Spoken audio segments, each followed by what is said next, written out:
Okay, thanks for the introduction. So today I'll be talking about hard probe path lengths and event chip engineering of the quark-gluon plasma, which is a relatively recent paper in collaboration with Katie Beatty at Yale and Mike Sass, also at Yale, and Wilke van der Schee at CERN. So the motivation for this is basically that we know that hard probes lose energy while they traverse the QGP. And we also know that, of course, there are also other factors, but one of the factors that influence how much energy is lost is the path length that they have to travel through the QGP. And that's sort of illustrated in this cartoon. So here we drew the nucleons of the two nuclei that are interacting as like being highlighted. And then we draw hard probes. So think of these like maybe high PT Partons or jets or whatever. And they are drawn as lines and they have to travel through the QGP formed by this collision.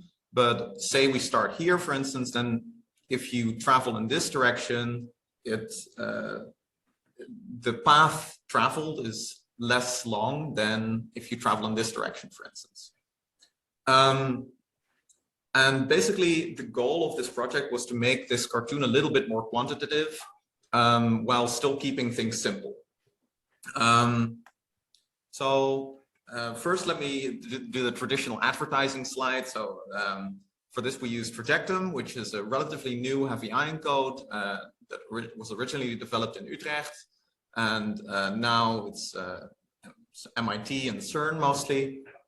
And it contains an initial stage, hydrodynamics and the freeze out, as well as a full analysis suite that you can use to basically automatically compute all of your observables so that you can just, just plug in like cuts and then it'll do everything automatically, basically. So it's easy to use. As I say, basically everything is automatic.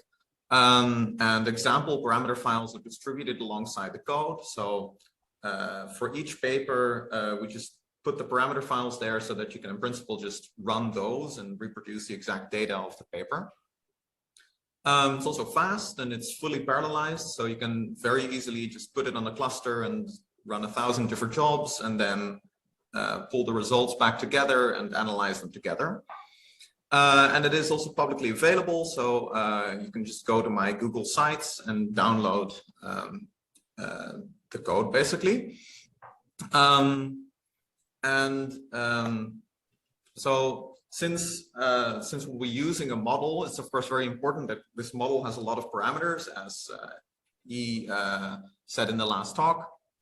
So it's important that we know which parameters we're using, and this the parameters used in this paper are basically the ones from this recent Bayesian analysis. So more precisely, what you see here is basically the posterior of every parameter, and you see these colored dots on each line or on each posterior, and those are basically parameters randomly drawn from the posterior. So they follow the correct posterior distribution, and we basically just pick one of those and run everything you're about to see with that particular parameter set. So since we'll be talking about path lengths, it's important to discuss what we exactly mean by that. And basically the idea is that we, as I said, we try to keep things simple. So a path length can, in this work, can be anything that is relatively easy to compute. So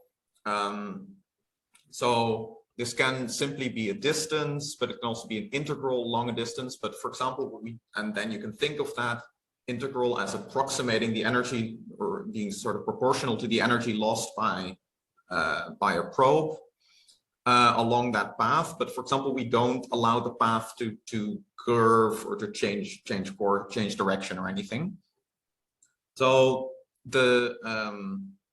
we basically have 4 different path lengths measures used in this paper. And the simplest one is basically, it's just a distance. So it's just that we look at the time at which hydrodynamics is initialized. So this is free streaming time. And then we just, in that time slice, measure the distance from the origin to the freeze-out surface. So the freeze-out surface is where the temperature reaches around 150 MeV. Then the next path length measure is a little bit more sophisticated, because of course a real probe wouldn't travel in that time slice. It would travel along a light cone if we approximate it as massless. So this dynamical length is basically the same thing. You just measure the distance from the origin to where it leaves the plasma, but along a light path. Then a little bit more sophisticated still is that instead of just using this length, this path length, you basically dot product it with the fluid velocity and then integrate that. And that basically takes into account whether the probe is traveling along with the plasma, so along with the fluid expansion, or against it. So as you can imagine, if it travels against it, you might imagine that it would lose more energy. And then lastly, what we also do is, in addition to integrating this inner product, we just integrate some power of the temperature and also include a gamma factor. And this formula is basically up to corrections of order V squared. This is exactly what you get if in every at every point along the path length you assume that the energy loss is proportional to the T to this, the temperature to this power in the local fluid rest frame. So if you Lorentz transform that to the lab frame, then this is up to order V squared. It's just the formula that you get. And then we expect that like this power should probably be something like 3. So what do you get if you compute these lengths? So here you see basically this L tilde, which basically is a stand-in for all of these different things. And then this is basically just a probability distribution of finding that particular length. And the first thing you can see is that this dynamical length, so the one measured along the path, along the light cone, has this sort of drop-off feature, whereas the static one measured in the initial state can get all the way to 15 femtometer. The reason for this is that in the initial state, if you have a very central collision, which these are, this is 0 to 5%, then you can have a path that's basically starts almost at the freeze-out surface, but then travels sort of the wrong way and goes all the way through the plasma and exits at the other side, which is roughly 15 femtometers. But if you take into account that this collision has a finite lifetime around like 12 Fermi, then you see that such a probe can in fact never actually travel for 15 Fermi, because the plasma will stop existing before that. And also something you can notice that once you start doing these more sophisticated things, such as integrating the inner product with the velocity and including this gamma factor, path lengths get, I mean, it's not really a pure length anymore, but like these things get a little bit smaller.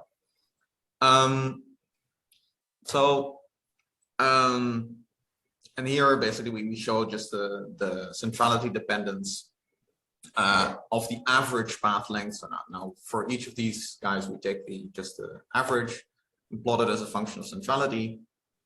You can see, as you expect, that the average path length decreases as you get more peripheral.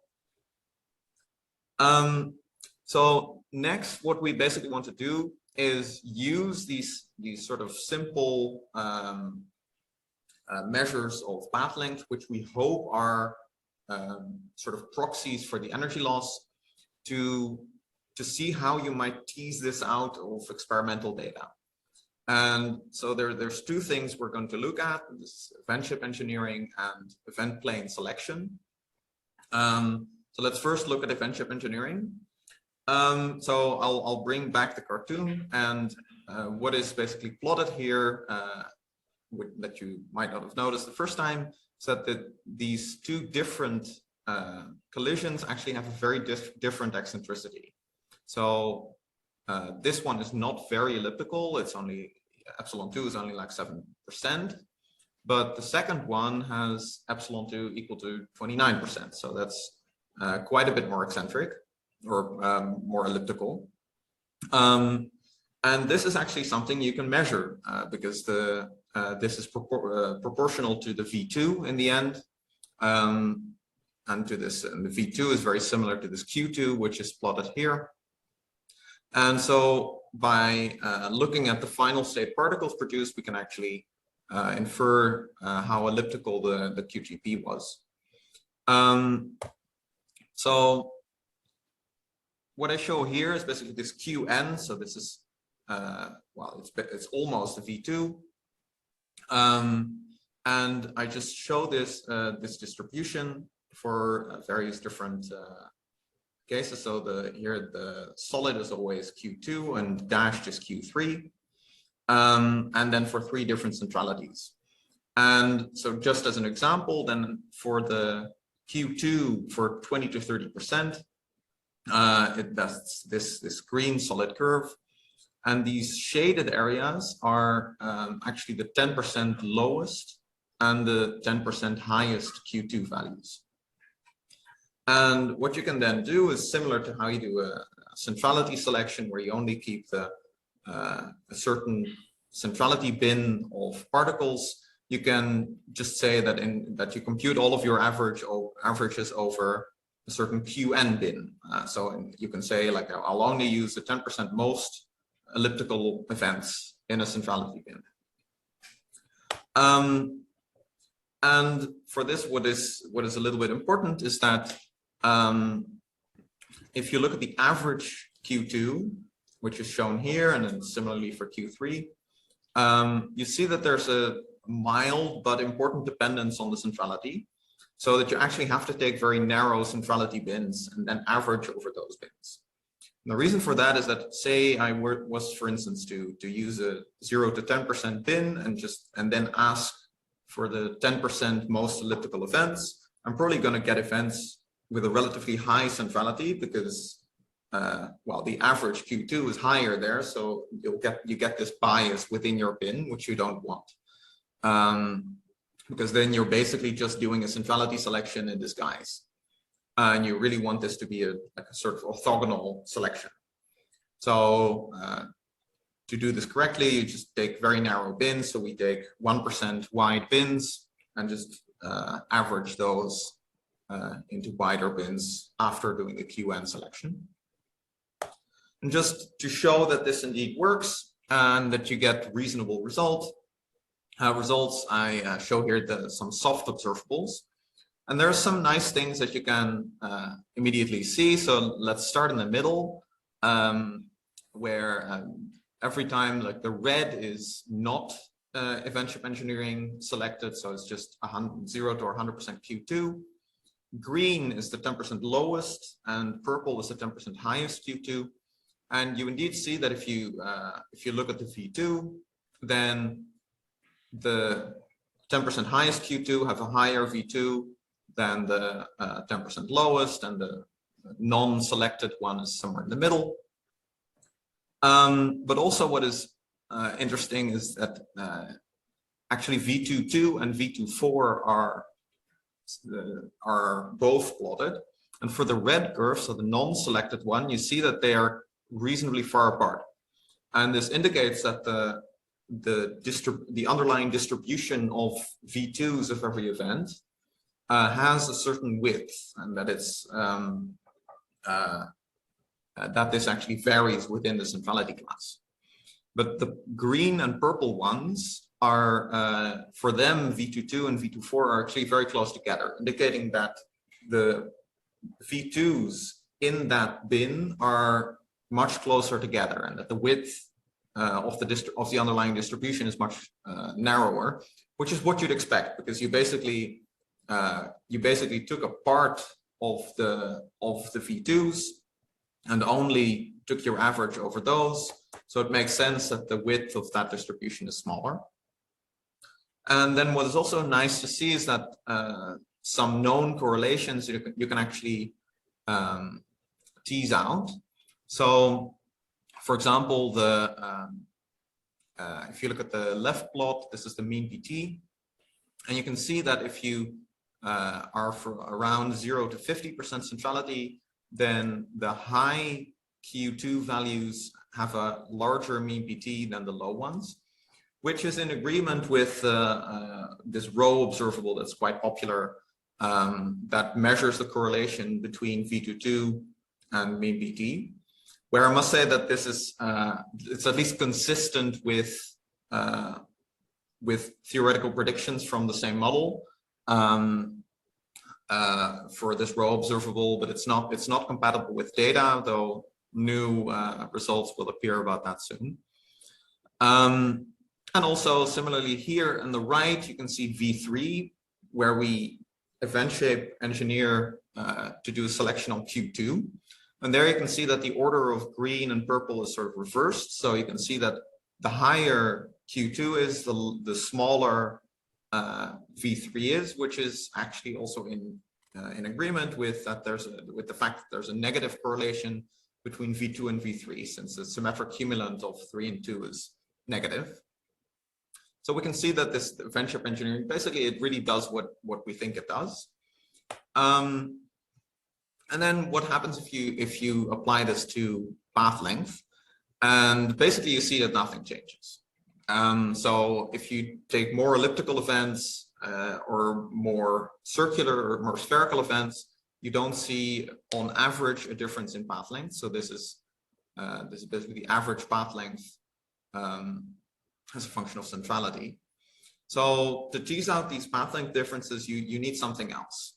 And one obvious thing that you can do, and which we did do, is that, as I said in the beginning, the path length in this direction is much shorter than the path length in this direction. And actually, this Qn also has it has a direction. It's a vector actually. So we can use that Qn to define what it means to be in plane and out of plane. So basically, what we mean by this is that if a probe, so a path, is fewer than 22 degrees in azimuthal angle to Q2, we call it in plane, and similarly out of plane if it's sort of orthogonal to that. And then we just select on that. So we only plot path lengths that are either in plane or out of plane, and then we can look at that. So what happens to the distributions if you do this? So here we're again plotting probability distributions of certain path lengths, where we do this in plane and out of plane selection. And what you see here is that if you look at the left plot, then you see quite a difference. That if for example here you look at the purple one, then in plane has quite a bit shorter path lengths than out of plane. But for example 0 to 5%, so the red one, there the differences are much less. And now what is interesting, if you start doing event shape engineering, then you can make these differences more extreme. So if, for example, you take the 0 to 10% least eccentric or least elliptical, so the most spherical events, then you can see that for central events, you can actually make these curves almost on top of each other. And for more peripheral events, you can get these curves closer to each other, but you can't get them to be exactly the same. And if you go to the most non-spherical events, most elliptical events, you see that you can basically pull these curves even further apart than they were if you didn't do event chip engineering. So for example, the purple 50 to 60%, you see that there's now really quite a difference. And even in the most central, in the very central events, you see that you can get a reasonably decent difference between in plane and out of plane now. So to look at this a little bit more quantitatively, what we can do is basically take the average of these things you just saw here. So this is these are the probability distributions. We now just take the average and then divide out of plane by in plane, and then look at the ratio, what you get on average. And then what you see is that if you do event chip engineering, you can so basically you compare, for example, red to purple. Then for most centrality, for most centralities, you can sort of get a factor 2 extra in ratio between path lengths if you do event chip engineering this way. And this is actually for the one we think is most realistic, for the path length measure we think is most realistic, this rightmost one, the ratios are actually quite large. And here you can see this factor 2 clearly. And also, I told you that we define things in plane if they are 22 degrees from the Q2 vector. But of course, this 22 degrees is not set in stone. You can choose some other value. So we actually show 11 degrees, 22 degrees, and 45 degrees. And basically the trade-off here is that if you choose this narrower, then you get less data, but they will be more in plane or out of plane. Right? There will be the effect should be more extreme. And what we see is that actually 22 degrees is a reasonably good value, because if you for example look at the purple curve, then the 45 degrees and 22 degrees is quite a difference. So you get quite an enhancement of the effect. But if you further decrease it to 11 degrees, you see that there's not that much of a difference. But this is actually also a fairly large factor. And what is also interesting is that one of my collaborators, Katie, she actually gave a talk about this at Quark Matter, where this was also found in Alice that that they also found that event chip engineering in combination with this selection of in plane versus out of plane makes a difference in jet observables.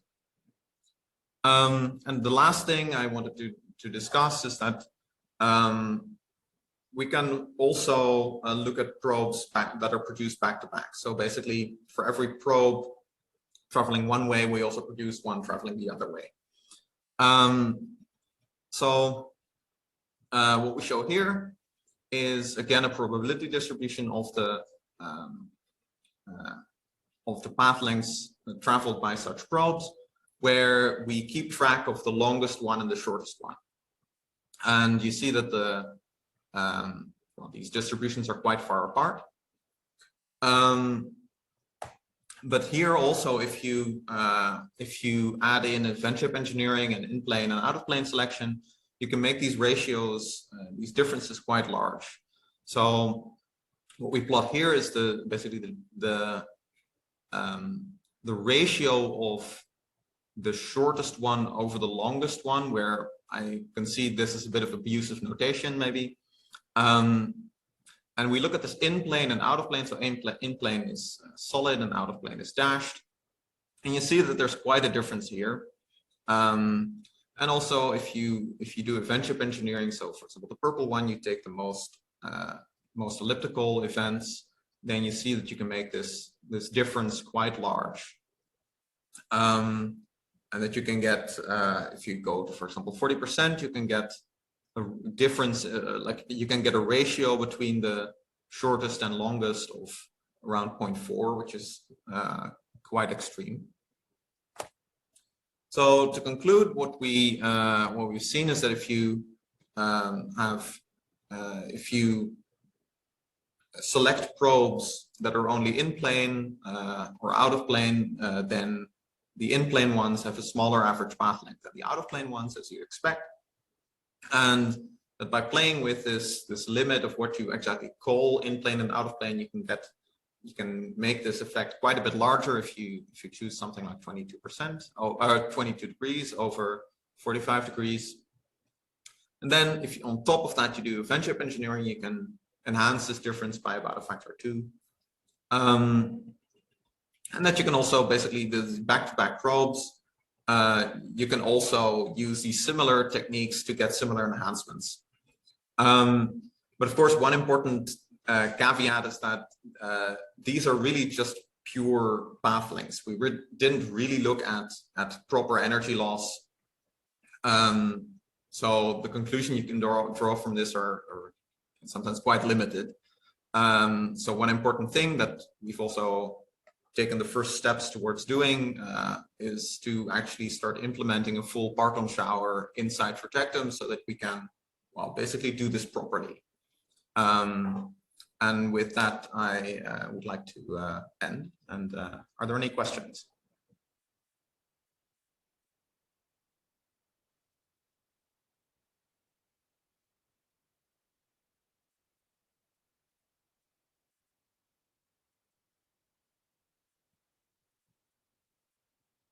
I cannot hear anyone. Is this? You don't seem to be muted.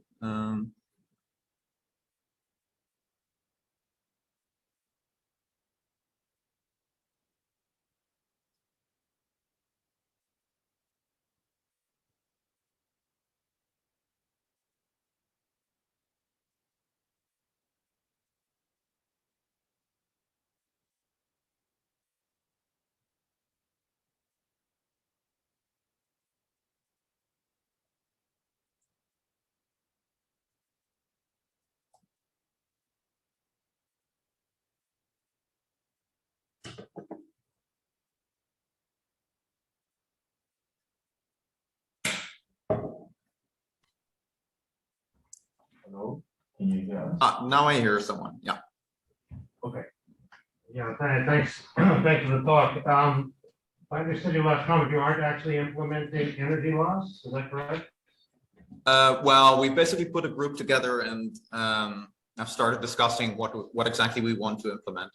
No, but the results you showed do not include energy loss. Is that correct? No. No, we hope that these integrals basically are maybe proportional to energy loss, but they, I mean, they are motivated, but like you shouldn't take them too literally, I guess. Well, I actually have, if that's true, I don't actually know how to understand your distribution. Can you go to slide 11?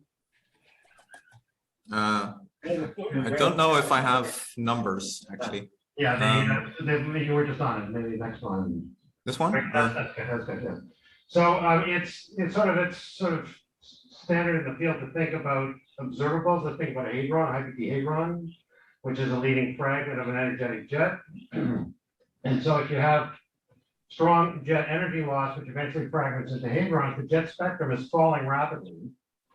And if you have strong energy loss, this goes back 20 years, so roll by year, you get a kind of a surface bias, which is due to the interplay between the shape of the spectrum, the shape of the fragmentation function, and strong energy loss.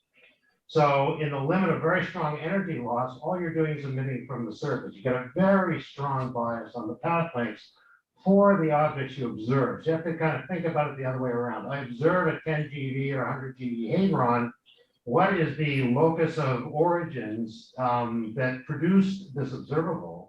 And then you find a very strong bias on your path length. I think these path lengths are relevant only for observables, direct photons, say, that have lost literally zero energy. If you now incorporate energy loss, you implement your observable, hadrons are the classic example, I think you're going to find very strong biases, very strong changes in these distributions. And in particular, the whole concept of event shape engineering, having in plane and out of plane, will be very much diluted because you're just emitting from the surface and you're not emitting from the bulb. So I think these path lengths, I don't think one can meaningfully understand these path lengths without considering the actual observable you're going to be measuring. Jet, which is more robust than the hadron. Hadron is kind of the most biased. But I think one has to specify both the hadron, both the observable and the energy loss model, and then there's going to be a very strong dependence of both those factors on these distributions. So I think, if I understand correctly, these are relevant only for objects that have lost zero energy, in other words, photons. But for jets or hadrons, I think they'll be substantially different. Thank you very much for the lecture. Yeah, this I mean that's true. This is we're just plotting path lengths that are produced basically at binary interaction points. So those are valid points, and we're well, they're future work. Okay, so I have one clarification and one comment. So if you can go to the first slide of the back-to-back flow, for example. Wait, I have trouble hearing you. Which slide? The first slide of the back-to-back probes. Yeah. So here in the plot, you say longest and shortest, but there are only two. Is it the longer and the shorter?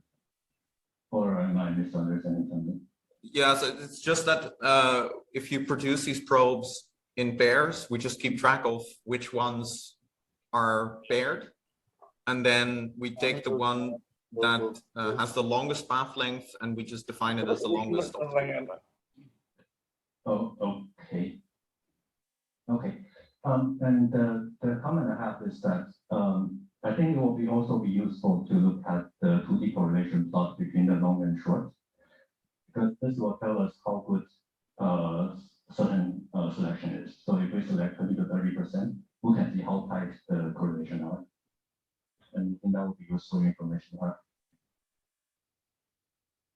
Yes, that yeah, you're asking like for a two-dimensional plot where you see the like a two-dimensional version of this where you have the longest and the shortest, the two-dimensional distribution of those, right? I guess. Yeah. Yes. Yeah, that's a good point. Okay, I have another question. So I think I disagree with Peter. I mean, in the sense that I agree with him. In the sense that if you're looking for a specific observable, I have trouble hearing you again. I'm trying to speak better into the mic. Is the microphone volume low or something? I don't know. Yeah, I mean, I can hear you. You're saying something, but it's not loud enough for me to be able to. Yeah, exactly. Understand you. Let me speak a bit louder. So maybe you should go to the speaker's microphone, because it's not just Govert. All of us online can't really hear you.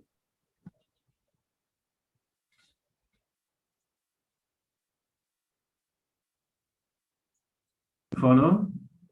Yeah, this is better. Okay, great. So I just wanted to say that I agree to a certain degree with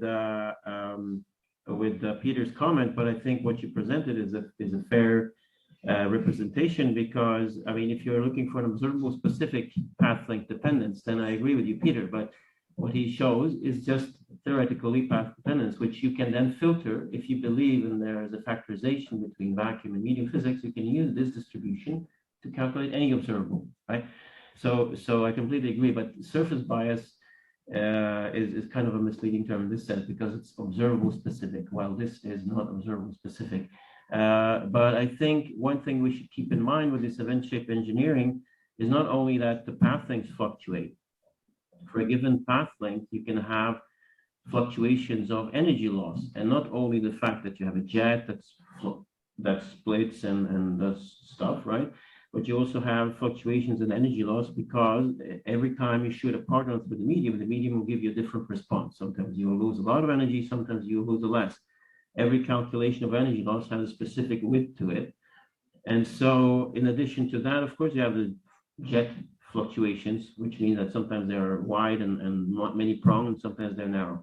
So I think we just have to keep those things in mind. But I think your efforts to kind of constrain the width of the length distributions is good, because then at least we have a better control on the fluctuations of the path, and we can study other fluctuations like in this case. How about we let Krishna comment? Krishna? Yeah. Yeah, thanks for the comment. That's a good point. Did I say first or? Maybe Krishna, do you want to respond to that or it's a follow-up? Yeah, so it's on the same subject. It's not a response to what was just said. I think, actually, in a sense, I'll frame it as a response to Peter, although I could do it independently of Peter. I think what Peter said is very important. And I think I agree with everything he said. I want to add something, which is that the distribution that Govert showed is the path length distribution for something that doesn't interact with the medium, exactly as Peter said. But really, it's that this path length distribution for something whose point of origin is distributed in the way that the point of origin of something that doesn't interact with the medium is. And I said that in that contorted way, because if you think about Z-jet events or gamma jet events, it's the path length distribution for the Z or the gamma, which is what Peter said. But it's also the path length distribution for any hard probe like a jet, which is produced at the same point of origin as the Z or the gamma. Except you shouldn't think of them as back-to-back. In a Z-jet event, the Z and the jet are not actually back-to-back. So there's one can take this as a starting point and apply the appropriate selection biases as Peter was describing, or you can take this as a starting point and start thinking about objects produced at the same point of origin as a Z or a photon. That's the comment. The question is, you said you were starting to implement a Parton shower. As we learned, I think on the first day of the conference, there are different choices of which Parton shower to use, and the choices matter. Which Parton shower are you starting to use and why? I think we're still discussing that.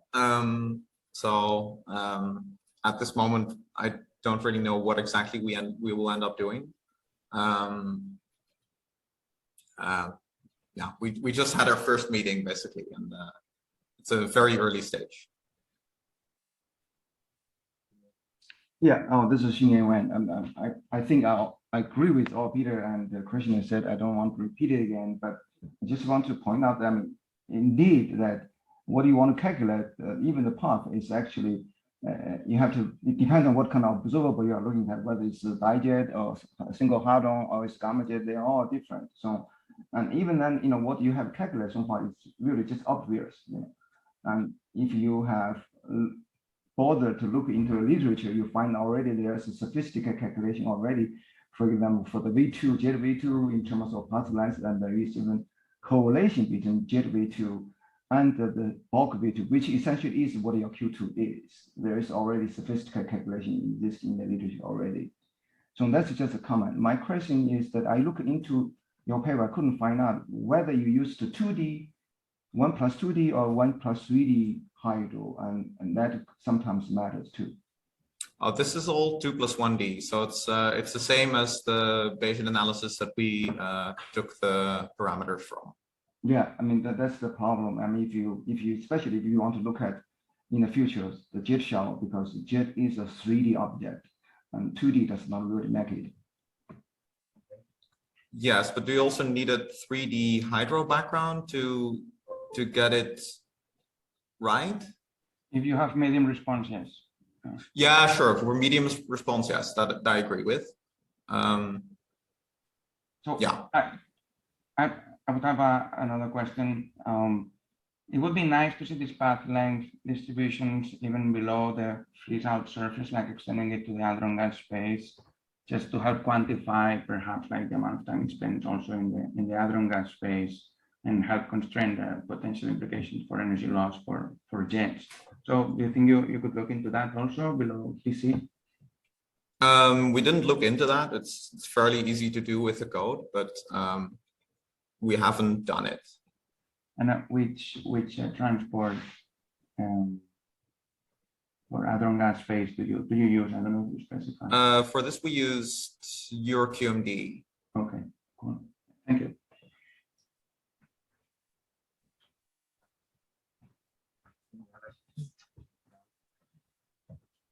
If not, then thanks to the speaker again.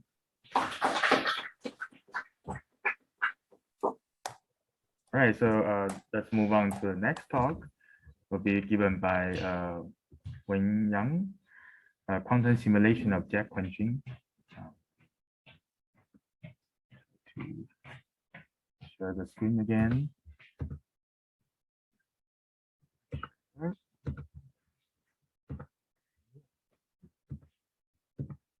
Share the video. Full screen. That's in web browser. Yes. Okay. Let me type this in. Okay. Okay. First, I would like to thank the organizer for giving me the opportunity to give a talk here. Oh, hello. Okay. So first, I'd like to thank the organizer for giving me the opportunity to give a talk here. So today, I would like to talk about quantum simulation of jet quenching. So first, let's see, this is the outline of the talk. So first, I will give a brief introduction to quantum computing. Then I'll highlight some applications in high energy physics and nuclear physics. And lastly, I'll talk about our recent work in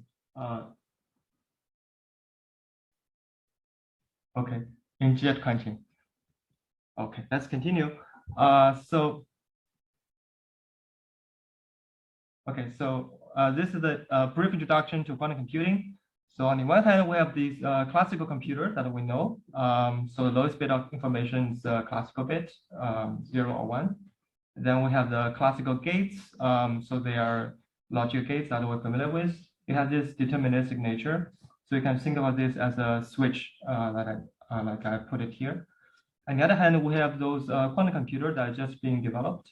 So lowest bit of information is the quantum bit or qubit. It's usually implemented as a 2-level quantum system.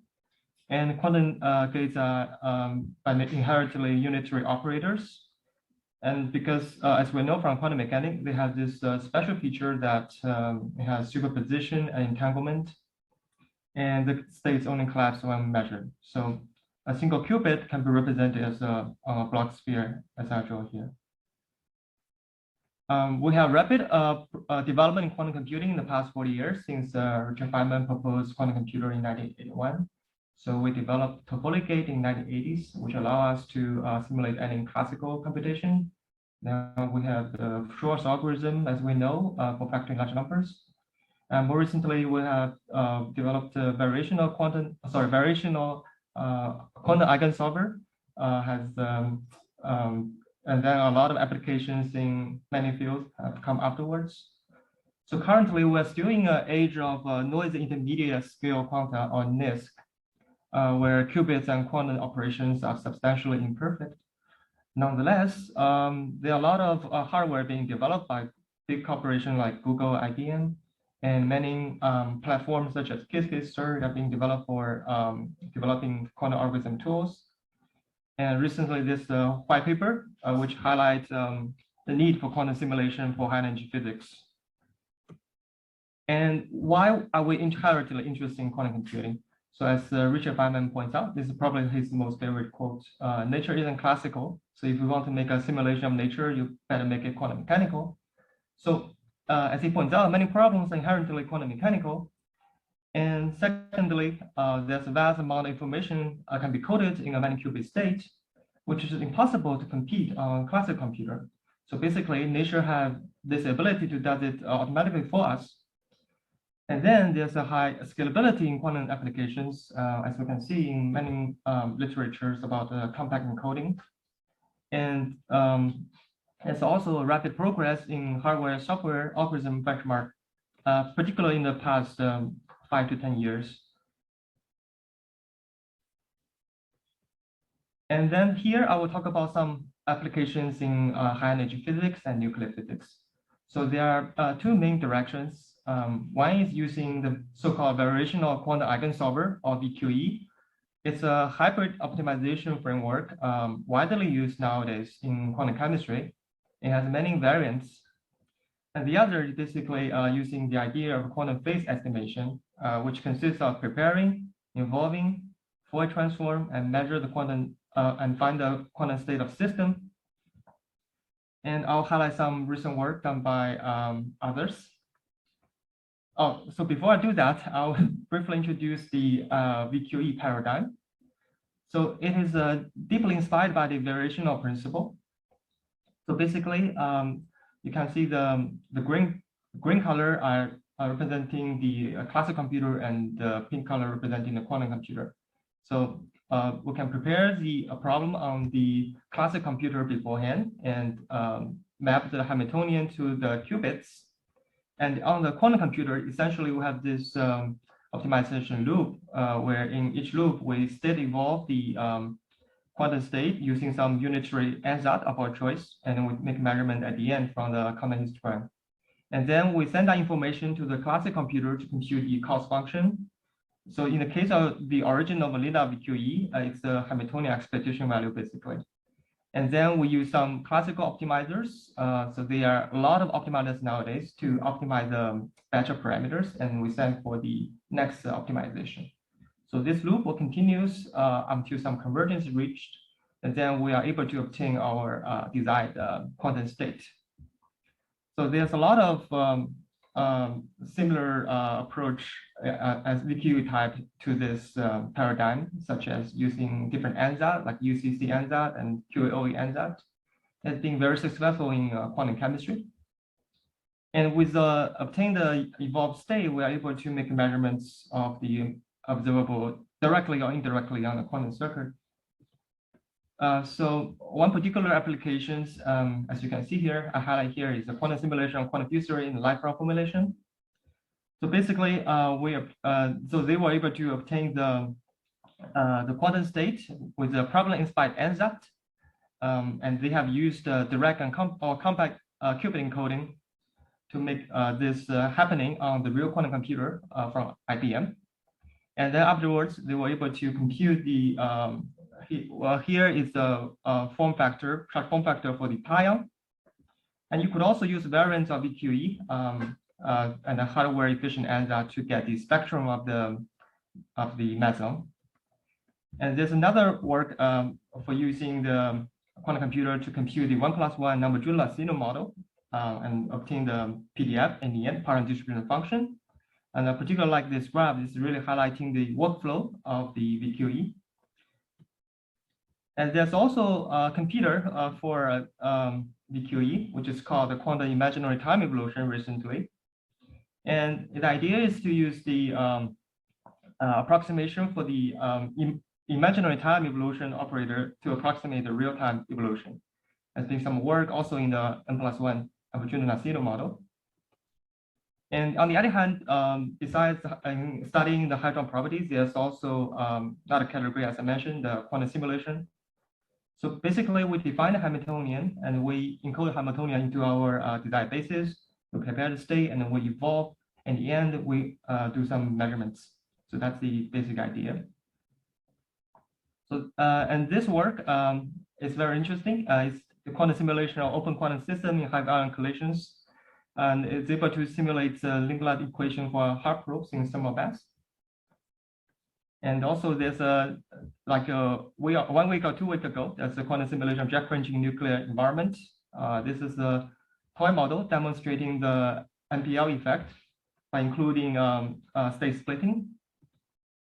And now, in the last part of my talk, I'll focus on our work, which is a medium-induced jet throttling in a quantum computer. So it follows the previous paper done by Barada and Zagado. And I'm working with my collaborator, Barada, and Xiaojian Du, Meijian Li.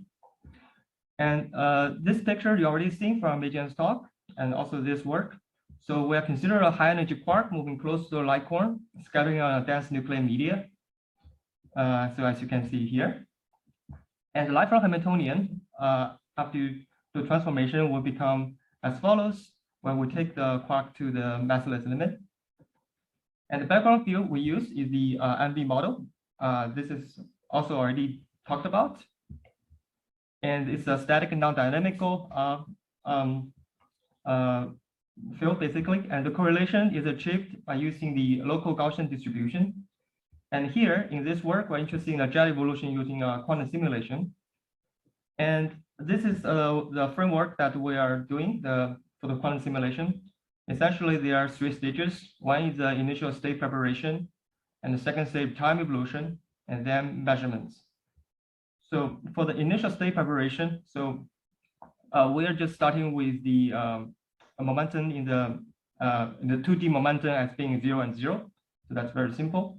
And for time evolution, depending on how you want to compute this, it can be divided into many different steps. And each step, you have this unitary operator from the kinetic energy term, which is on the momentum space, as you can see here. You can see my mouse, right? Yeah. And then we use inverse Fourier transform to go to the position space and compute the field. And then we Fourier transform back to the momentum space. So this block will be repeated many steps. And each time when we do the field evolution, we take the data from the classical computer. So this green line is the input from the classical computer. And after the evolution, we want to measure our state. There are many different measurements protocols we can follow. There's a Hadamard test and swap test, etc. And here in this preliminary work, we will just do direct measurements. So as you can see, the quantum Fourier transform allows convenient simulation in the respective basis. And for the field evolution, so here we consider 2 possible cases. One is color and one is without color. So for the simplest colorful case, just with 2 colors, the field evolution operator can be expanded as follows. And there are different implementation of computing this. One is using exact method by the property of exponential polyvector. So basically you have a block diagonal matrix, and you have to rotate different angle at different block. And then there's also exponential matrix approximation, which you can proxy the whole matrix as a whole. And then there's also, we can do this with a linear approximation. And this is particularly interesting because it allows the separation of column position space, as I wrote here. And it's very useful to implement this because it allows for circular modularization. And the same can be happening for high order terms. And in terms of how we do this numerically, this is our basis space encoding. So for the basis space, we have a 2D momentum or position space plus 1D color space. So the total number of states here is 2 times n perp squared times nc. And for SU2, the nc will be 2. So the state will be, as you can see, the first 2n qubits are for encoding the position of momentum, and the last bit of qubit can be encoding color. So this is very natural to do. And then for the lattice, we have this periodic boundary condition. So, and everywhere is equivalent up to a periodic boundary applying a periodic function. And for convenience, we compute on the positive basis, and then we map to the real physical basis. And the lattice spacing for this in the position space will be L perp divided by N perp, and momentum spacing will be pi over L perp. And for our particular simulation, as I said, we study both with or without color, with the initial state.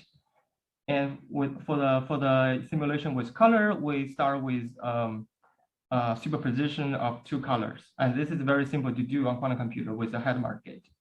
And the duration of the select median is about 10 Fermi. And we use 5 field configurations here. And 2 sets of lattice grids are being used to see the effect of lattice. So we use the 10 qubit for encoding the 32 by 32 lattice, and 12 qubits to encode the 64 by 64 lattice. And we include this I regulator as I showed in the equation many slides before. And different values, selected values of saturation scale are being used to take into consideration of the coverage and the broadening. And this is what we get from a particular simulation. So in quantum simulation, you have this number called shots. So it's how many times you fire your quantum circuit.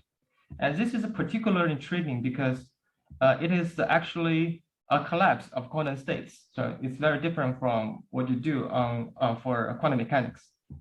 And the first row shows us the sampling noise, which is reducing as the number of shots increases. So that's basically statistical uncertainty you see here. And this particular plot shows you the configuration uncertainty. And it's important to see that our configuration uncertainty is much larger than the statistical uncertainty. So that's a good thing. And in terms of computing the observables here, we show the calculation of a quenching parameter.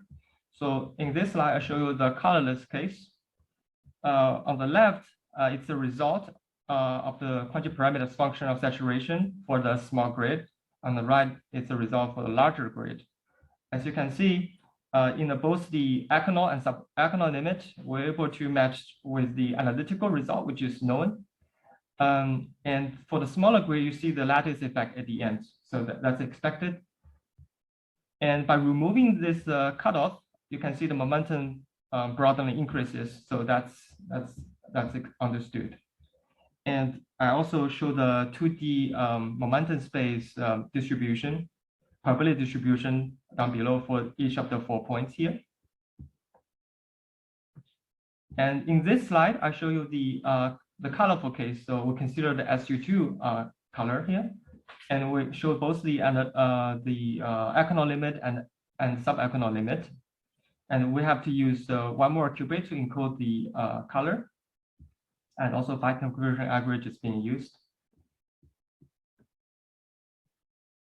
Okay, and this particular, also it's very important to know that from the MV model, we have this correlation to obey. So what we do is that we cut our slack into many different layers. And by increasing the number of layers, we can see that the correlation condition is approximately satisfied, and we were to reach the curve that I showed you. How many minutes have I had? Okay, okay. And then I'll talk about, so far you have seen the result on the simulator. And now I'll talk about what happens if we consider not only sampling noise, but also 1 qubit and 2 qubit noise. And the result isn't very good, as you can see here. So the first line you see here is using the noise model, and by taking one particular IBM backend, which is Manila. And you can see the noise really hinders our ability to compute this quantity. And then I use the customized noise model with a decreasing number of errors. So I take so the first number is the 1 qubit error, and the second number is the 2 qubit error. As the number decreases, and you can see we're able to obtain what we see before with the noise-free simulation. And last slide, I will talk about some future plans. So the first thing we want to do is incorporate multiple fork sectors.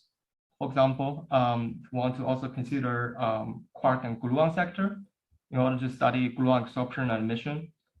And secondly, we want to consider some simulation-friendly implementation of potential fields on the quantum circuit. For example, this discretization method of the potential. And that is particularly nice because then your approximation will be well controlled. And it will also really cut down the number of gates we put on the quantum computer.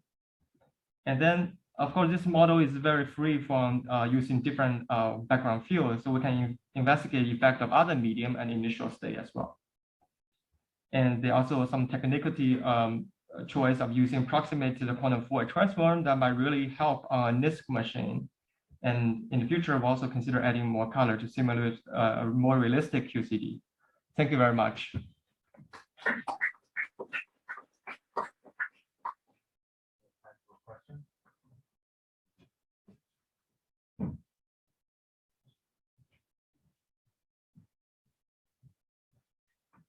Yeah, thanks for a very nice talk. So I have a question. Why do you do this mixed representation and momentum and the coordinate space? So we know that actually it's enough to know to know the coordinate space representation, and then the broadening it will just be a kind of Fourier transform of that. But we don't even need that. We can compute the average of the coordinate space distribution or dipole distribution, basically.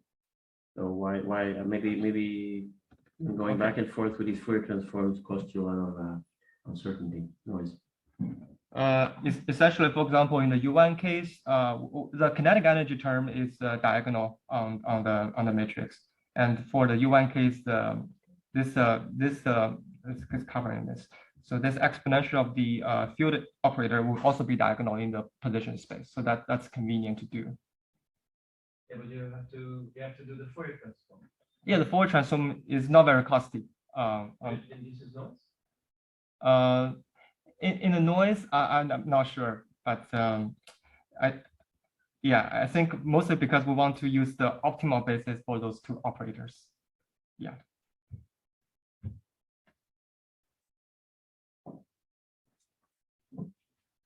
Thanks for the interesting talk. Maybe a couple of questions actually.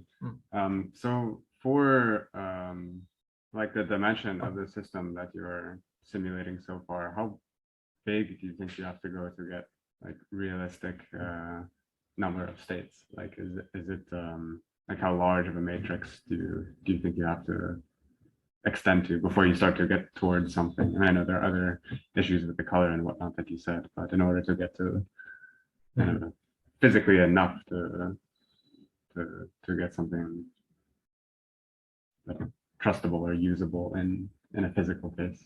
Okay, so in the case that I showed here, so the 32 seems to be a good lattice that we use because it covers the broadening, all aspect of the broadening. So I don't know if that answers your question. So that's about this is 4,000 states. 4,000 states, yes. I see. Okay.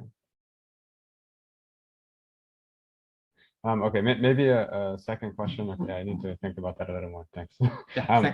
Another question maybe about your noise correction that you did. I haven't gone through the noise correction yet, but that's something we will plan to do. Yes. Right, but so you showed this plot about the noise model that you had that takes you pretty far away from what you wanted to get and then brings you back. And you have all these different like noise thresholds that you use, is that right? Like, is that so? How did you actually come to those values? Are those like the actual independently measured errors on the circuits, or that's just like the value you have to use in order to get agreement back to your prediction? So except from the top line, so all the color line shows you the single qubit and 2 qubit noise only. And so I want to calibrate, see how those affect on the results. And the top line is using the IBM Manila backend. So it does not only include the single and double qubit noise, they also consider other noise such as the geometry of the setup and the readout error, etc. So that is the more realistic thing you will see on a real quantum computer. And actually I run this with a smaller grade on a real quantum computer. So the performance on par is equally bad. So, yeah. I see. Yes. Yeah. Okay, thanks. Yeah. Thank you. Any other questions? If not, then let's thank the speakers in the section again.